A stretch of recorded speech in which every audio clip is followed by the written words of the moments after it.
First at 6, a local city bouncing back. 1 year ago this week, the ripple effect from the nation's financial crisis hit right pat. Sequestration ended up costing big bucks. More than 10,000 civilian workers furloughed, going 6 days without pay.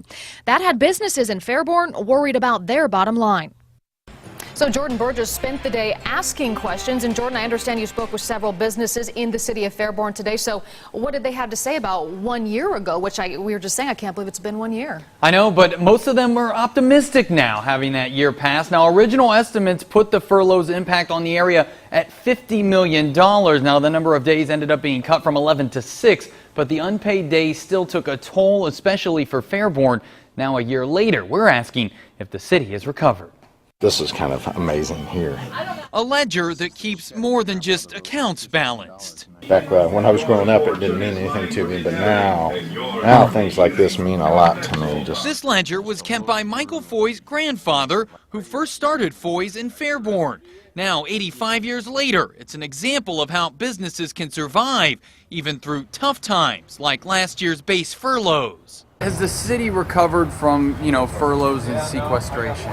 I believe it has. The furloughs meant 6 days off without pay for more than 10,000 base workers. That led many to cut back on visits to Fairborn restaurants and stores. I mean, how important is the base for you guys, for businesses here? Oh, the base.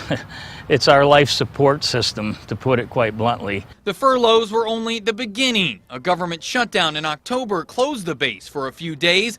That was followed by a brutal winter. There's some things, adjustments that some of these owners had to go through that are pretty tough, like part-time employees, they had to let go. A couple of them, some permanent people, they had to let go. The good news is those people are back working again. That can be seen in the crowded parking lots downtown and at businesses like Cakes for All Occasions, which doubled its ice cream sales over the July 4th weekend. Fairborn leaders are optimistic that better days are ahead for businesses because of potential growth at the base. It seems to be a pretty positive note at the base that things are not only going to be status quo, but there might be some more expansion of different kinds of services and more units that might be coming to the base. For Fairborn businesses, any growth would bring balance back to many a ledger. I think as long as Right Pat stays here, Fairborn will stay here.